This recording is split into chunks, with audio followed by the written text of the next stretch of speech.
Olá, boa noite. Seja bem-vindo ao Informativo TVU. Estamos também em transmissão pelo canal no YouTube TV Universitária de Uberlândia. Hoje temos a entrevista sobre o Imposto de Renda 2023, com o professor da Faculdade de Ciências Contábeis da UFO, Rafael Borges Ribeiro. E para começar a edição dessa segunda-feira, a temperatura média global em 2022 ficou 1,15 graus Celsius acima da era pré-industrial. Confira os detalhes. A ONU já tinha alertado que os últimos 8 anos foram os mais quentes da história. No ranking, 2022 está entre o 5º e o 6º com as temperaturas mais altas. A Organização Meteorológica Mundial lembra que o fato de o aquecimento já ter chegado a 1,15 grau acima da era pré-industrial deixa o planeta muito perto do limite máximo tolerável de 1,5 graus. Por conta disso, a ONU avançou recentemente de emergência climática para mudanças climáticas, sinalizando que a Terra já sofre os efeitos das emissões de gases do efeito estufa. Outro dado alarmante é que 58% dos oceanos já enfrentam superaquecimento na superfície, colocando em risco a vida marinha. E ainda falando de questões ambientais, a poluição do ar é um problema global que afeta 90% da população mundial, segundo a Organização Mundial da Saúde. Um estudo revela que a poluição do ar pode afetar a saúde de nós, seres humanos, em todas as fases da vida. Na maior cidade do país, São Paulo, é impossível não estar exposto à poluição. A situação é ainda pior nos pontos de maior circulação de carros, como a Marginal Tietê, por exemplo, por onde passam quase 500 mil de veículos por dia. Quem roda por aqui sente na pele os efeitos da concentração de poluentes que saem dos escapamentos. É uma poluição danada, soltando fumaça para tudo que é lado. É mais secura, né? No nariz principalmente. Toda hora tem que estar tomando água. Uma vez inalado, esse material particulado, parte é eliminado, mas outra parte fica retida no nosso corpo e é distribuído nos diversos órgãos. Um exemplo é, por exemplo, durante a autópsia, quando você avalia o pulmão de um residente da cidade de São Paulo, que nunca fumou, ele tem aquelas manchas negras no pulmão como de um fumante. Mas essa não é uma realidade para quem vive apenas nas grandes cidades, como aqui em São Paulo. Segundo a Organização Mundial da Saúde, mais de 90% da população mundial respira ar com poluição acima dos níveis toleráveis. Segundo um estudo feito por pesquisadores do Imperial College de Londres, a poluição prejudica a nossa saúde em todas as fases da vida, desde antes do nascimento até a velhice, e ainda pode causar inúmeras doenças e morte precoce. Para chegar a essa conclusão, os pesquisadores cruzaram dados de cerca de 35 mil estudos feitos nos últimos 10 anos por instituições como a OMS, o Colégio Real de Médicos e a Agência Internacional para a Investigação do Câncer. A conclusão é que a poluição atmosférica pode prejudicar o desenvolvimento do feto, abortos espontâneos e causar baixo peso ao nascer. Na infância, pode ocasionar problemas pulmonares como asma, afetar a saúde mental, a pressão sanguínea e as capacidades cognitivas. Na idade adulta, pode levar à morte precoce por câncer, AVC e doenças crônicas. Nos homens, a poluição causa ainda baixa contagem de espermatozoides. E a descoberta mais alarmante, segundo os autores do relatório, é a evidência do impacto da poluição do ar na saúde cerebral, incluindo a demência. Esse relatório ele é a síntese do conhecimento e ele aponta para a preocupação que a gente tem que ter no futuro, né? Será que a gente está criando pessoas doentes porque a gente vive num ambiente de má qualidade? Você sabia que o estresse prolongado a partir dos 45 anos pode causar dificuldade de aprendizado? Isso pode acontecer de acordo com um estudo estadunidense feito com mais de 20 mil pessoas.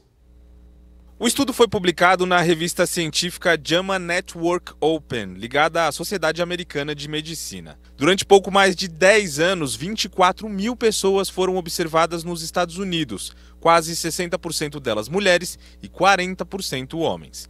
No período, pouco mais de 1/5 delas alegou passar por situações agudas e prolongadas de estresse. Quando os pesquisadores observaram este grupo mais de perto, perceberam que as chances de declínio cognitivo nele eram maiores do que para quem tinha uma vida mais tranquila.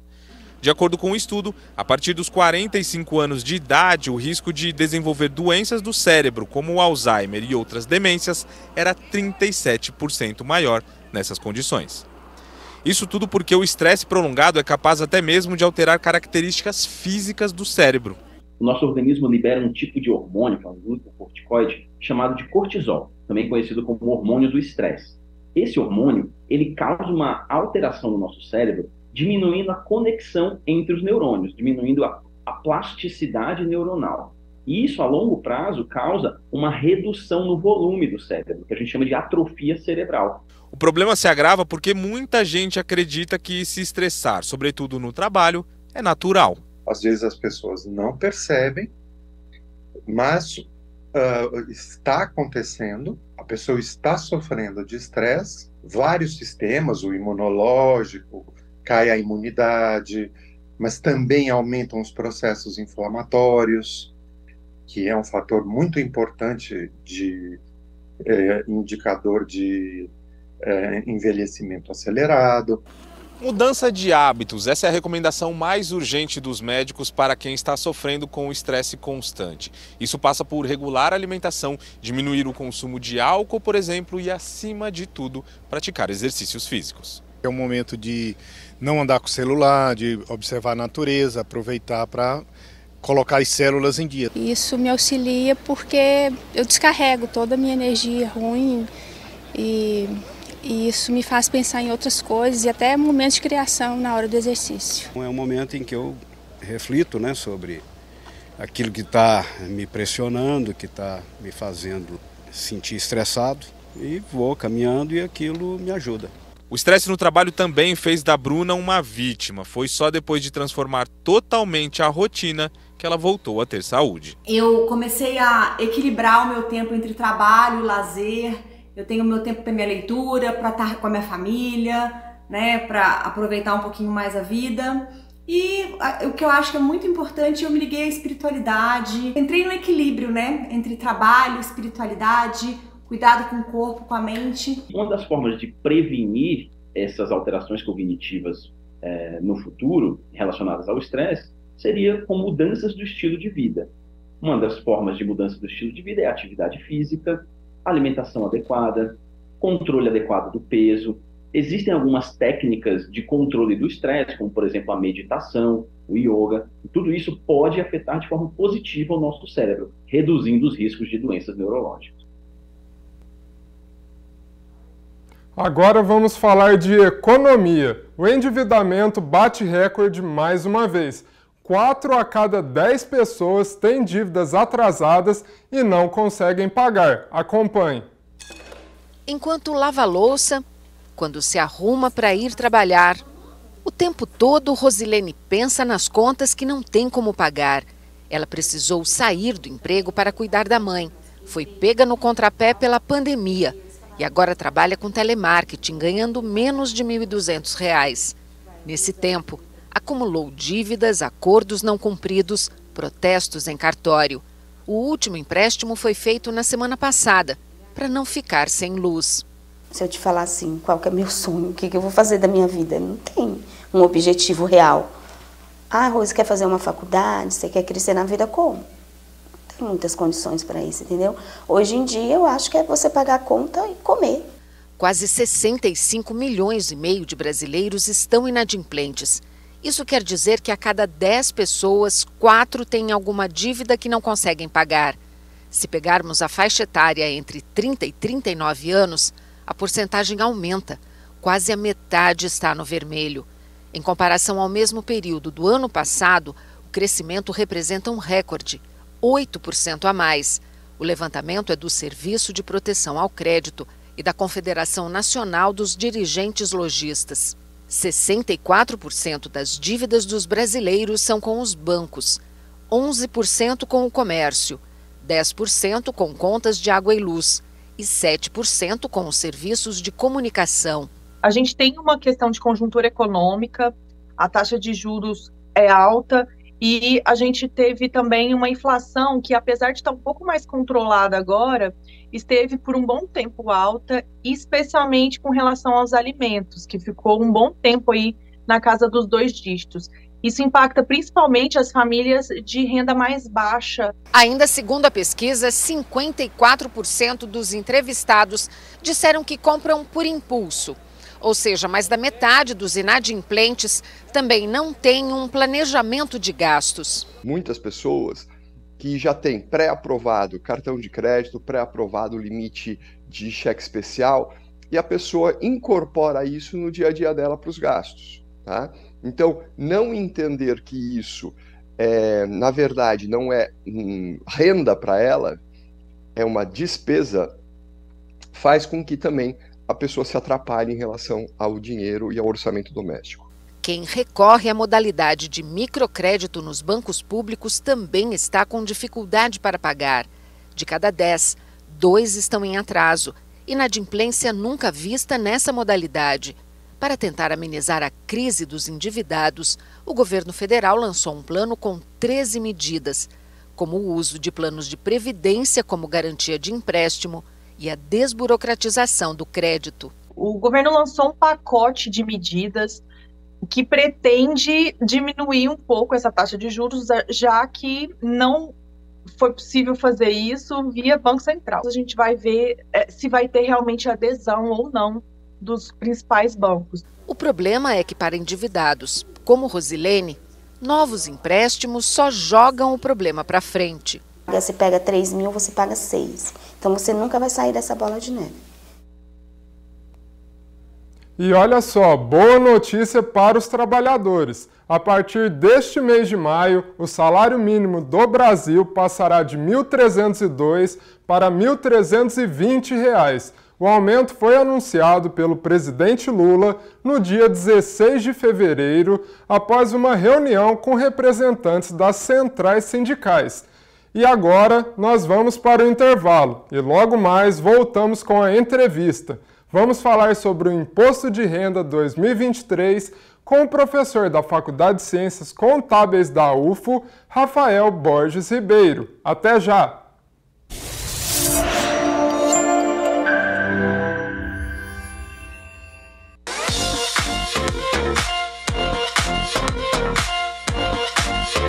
Você é do tipo de pessoa que se inspira com negócios que podem transformar o mundo? Então, o curso de Ciências Contábeis da UFO é perfeito para você.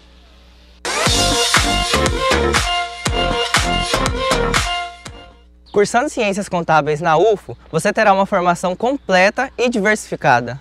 Tendo contato com várias áreas de atuação do mercado de trabalho, como auditoria, perícia contábil e tributária. Aqui são formados profissionais capazes de lidar com negócios, com habilidades em comunicações e relações interpessoais. Aprendemos sobre a aplicação da contabilidade no mundo, que vai muito além da teoria. Nas aulas, colocamos em prática o que o contador faz em seu dia a dia. Se formando em ciências contábeis, você será capaz de trabalhar diretamente com os donos de empresas e também com os funcionários.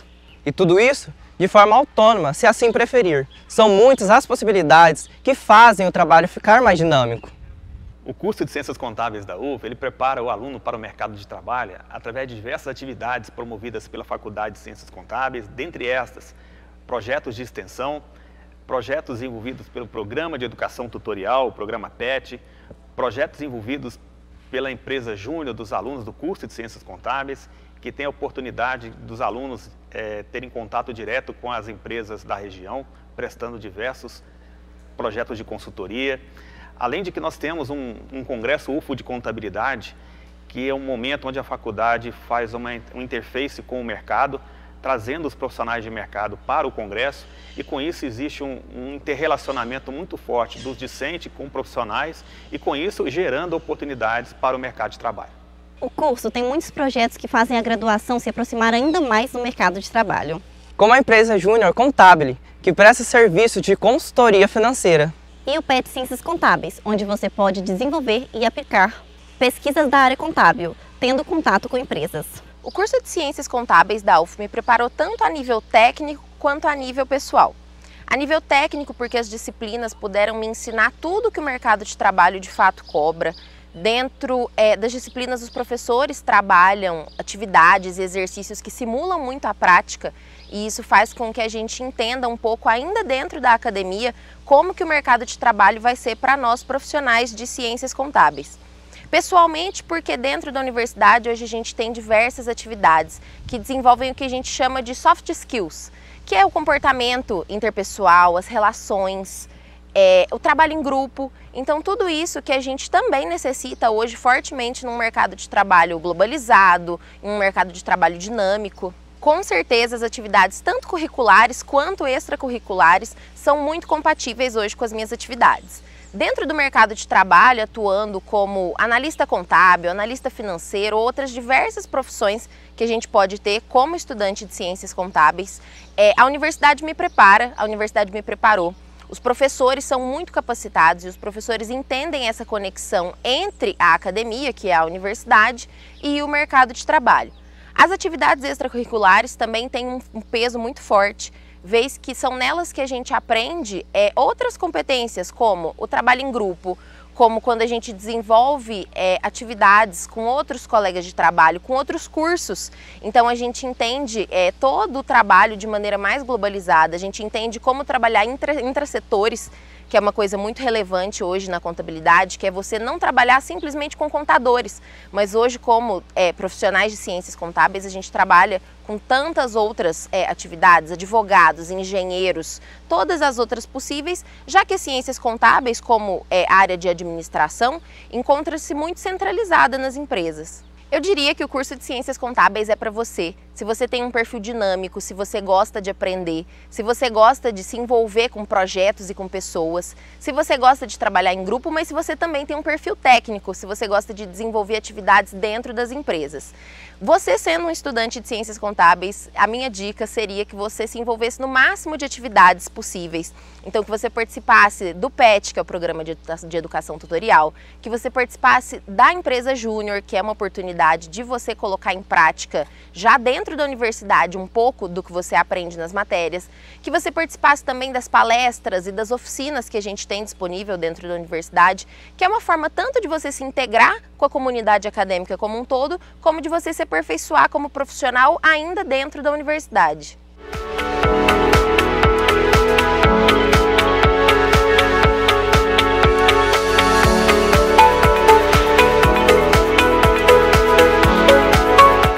São 5 anos de graduação, sendo oferecidas modalidades do integral e do noturno, 40 vagas semestrais. Ciências contábeis é uma profissão de força social e construtiva. O contador está presente desde o pequeno até o maior empresário e nos setores públicos também. Então já sabe o que fazer, né? Vem para Ciências Contábeis. Vem para a UFO.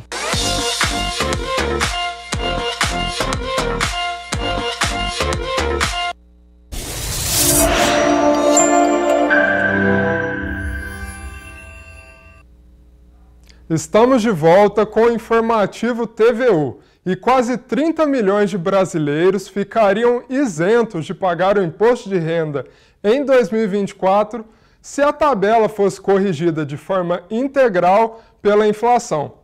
Os dados são da Associação Nacional dos Auditores Fiscais. A última correção da tabela do imposto de renda foi em 2015. Desde a implantação do Plano Real, em 1994, ela foi atualizada poucas vezes. De 1996 a fevereiro de 2023, a inflação acumulada foi de 151%. Se a tabela tivesse sido corrigida junto com o índice, não pagaria o IR quem tem renda de até R$ 4.788 por mês. Em 2024, estariam isentas 30 milhões de pessoas, 20 milhões a mais do que os contemplados hoje, segundo a Associação Nacional dos Auditores Fiscais. Em nota, a Receita Federal informou que quem ganha até R$ 2.640 não pagará nada de imposto de renda, nem na fonte, nem na declaração de ajuste anual. E quem ganha acima disso pagará apenas sobre o valor excedente. Quem ganha pouco mais do que 2 salários mínimos, até 5 salários mínimos, são mais da metade dos declarantes. Então, a classe média, em geral, ela está sustentando as políticas públicas do país. Esses recursos deveriam ficar com as famílias, para o consumo, para pagar suas dívidas, enfim. Uma arrecadação indevida e injusta. Durante a campanha eleitoral, o então candidato Luiz Inácio Lula da Silva prometeu isenção do IR para quem recebe até R$5 mil. Mas a expectativa até agora não se tornou realidade. Caso entre em vigor ainda este ano, a perda de arrecadação será de mais de R$3 bilhões entre maio e dezembro. Em 2024, a previsão sobe para 6 bilhões, de acordo com a Receita Federal. O ministro da Fazenda, Fernando Haddad, prefere a mudança só ano que vem. Se fosse considerada a inflação de 1996 a fevereiro de 2023, a arrecadação do governo desabaria de 403 bilhões para 167 bilhões de reais. E não é uma medida que se pode fazer isoladamente. Você tem que reajustar a tabela, você tem que voltar com a tributação de lucros e dividendos, né? Você tem que fechar as brechas com relação à pejotização. Você tem que tributar mais os fundos dos multimilionários. Por um lado, você devolve recursos para as famílias, mas por outro, você arrecada dos mais ricos e de quem está realmente deixando de pagar indevidamente. Agora vamos para a entrevista com o professor da Faculdade de Ciências Contábeis da UFO, Rafael Borges Ribeiro. Rafael, primeira coisa que eu queria te perguntar, uma dúvida bastante recorrente, quem precisa fazer e como fazer a declaração do imposto de renda? Olá, boa noite, Matheus. Boa noite a todos os telespectadores da TV Universitária. Gostaria de dizer, primeiramente, que é um grande prazer estar aqui falando desse tema tão relevante que é o imposto de renda, né? E obrigado pelo convite, agradeço. E quem está obrigado a fazer a declaração, né? Tem um critério de renda que é o mais conhecido, né? Quem tem rendimentos tributáveis acima de R$ 28.559,70, que é o principal critério. Nós temos outros critérios também, quem tem rendimentos isentos e não tributáveis também acima de R$ 40 mil, um outro critério, né? E quem tem bens ativos, bens móveis e imóveis acima de R$ 300 mil, valor de compra, valor de escritura, também é obrigado a declarar. Esses são os principais motivos que obrigam a pessoa a declarar, né? Produtor rural, quem ganha acima de 142 mil também tem que declarar. E uma novidade deste ano que fez com que ocorresse a obrigatoriedade é quem tem alienações e bolsa, né? Acima um piso, acima de R$ 40 mil também tornou-se obrigado a fazer a declaração, né, de imposto de renda. E quais são as principais etapas ali para fazer a declaração? Outra dúvida também que o pessoal tem bastante é em relação à declaração completa e a simplificada, não é mesmo? Ok. As principais etapas, né? Nós temos três principais modos de fazer, né? Baixando o programa do imposto de renda no seu desktop, no seu computador, né? Pela online, pelo sistema ECAC da Receita Federal e também pelo aplicativo do smartphone. Nós temos essas três opções. Identificando que você está obrigado a declarar, você escolhe uma das três opções, né? Junta toda a documentação necessária, informe de rendimentos dos bancos, de todas as rendas, né? Dos bens móveis, acima de 5 mil, bens imóveis, qualquer valor você tem que declarar. Juntou toda a documentação, todas as despesas dedutíveis, faz os lançamentos cuidadosamente para evitar de cair em malha fina, né? E faz a conferência, depois transmite. E se tiver dúvidas, tem o perguntas e respostas da Receita Federal, né? E importante, muito importante também, além de transmitir, depois de transmitir, é ficar acompanhando a declaração. É muito importante acompanhar, porque tem pessoas que transmitem e esquecem. Depois pode ser que caia numa malha fina, né? Tem alguma inconsistência, e aquilo ali, quanto mais rápido você identificar, melhor é para você resolver essa situação com o fisco. E, Rafael, um dos pontos importantes também da declaração são as deduções legais. Para quem ainda não conhece, não está muito por dentro do assunto, o que é isso? As deduções legais são despesas dedutíveis permitidas pela legislação do imposto de renda para abater o seu imposto a pagar, né? Seu imposto devido. são as despesas legais, por exemplo, são gastos com saúde sem valor limite, gasto com educação limitado a R$ 3.561,50 por titular ou pelos dependentes, né? Gastos com previdência privada limitado a 12% e contribuição previdenciária oficial, são todas deduções que abate para incentivar tanto o contribuinte, né, como para facilitar a fiscalização. E essas despesas legais, elas devem ser informadas na sua totalidade na declaração, e lá dentro da declaração você vai optar pela completa ou a simplificada, que a simplificada ela vai compensar para você, se você tiver essas despesas legais, até menor do que 20% dos seus rendimentos. Se for superior a 20%, vai compensar você utilizar a declaração completa em função dos suas altas deduções. E Rafael, como que as pessoas devem fazer o acompanhamento, né, da sua declaração? E na sua fala anterior você mencionou a tão famosa malha fina, né? O que é isso? A malha fina é simplesmente um processo de análise e verificação das informações informadas, né, prestadas pelo contribuinte em relação aos dados que a Receita Federal já dispõe.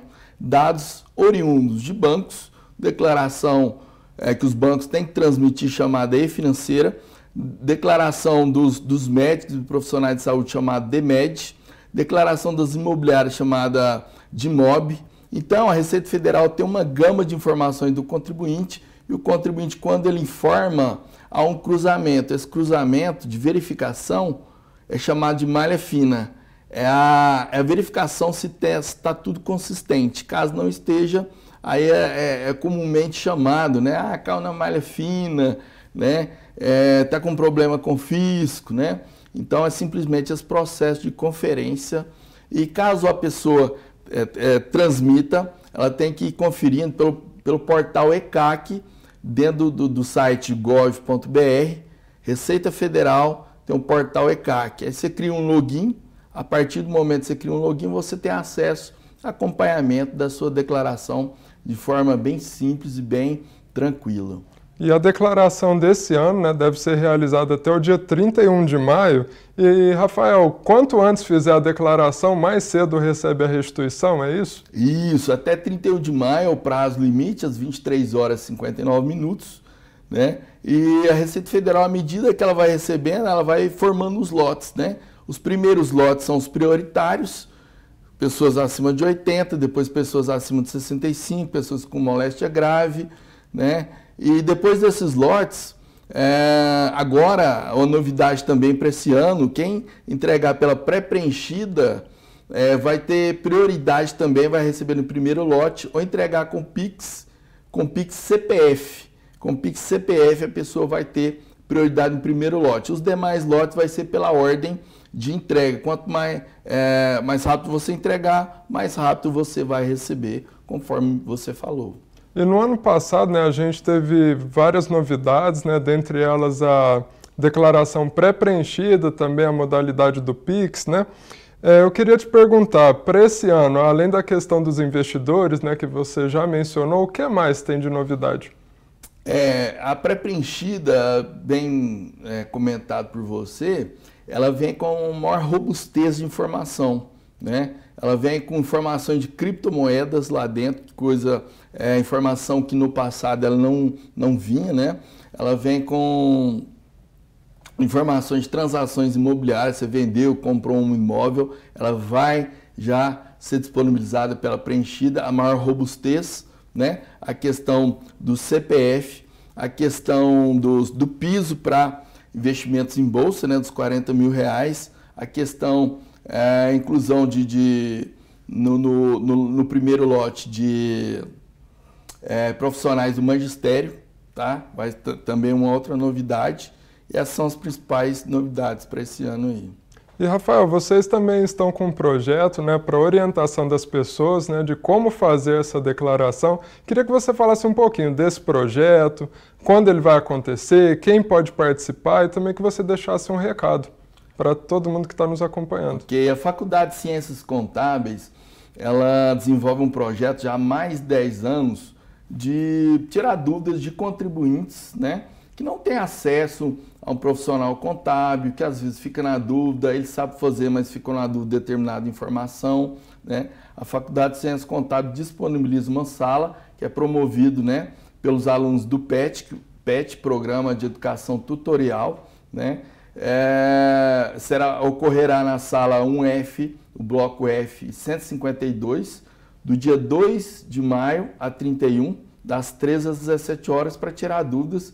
Os alunos não vão entregar declaração, é mais para tirar dúvidas, sempre monitorado com os professores da faculdade, né, com o objetivo de associar tanto teoria e prática, quanto também proporcionar, né, educação fiscal, tributária para a sociedade, né, transparência, uma forma da universidade chegar até a sociedade, né, por meio de um projeto de extensão que tem sido sucesso nos últimos anos aí e que a faculdade vem disponibilizando e vem coordenando aí na cidade de Uberlândia.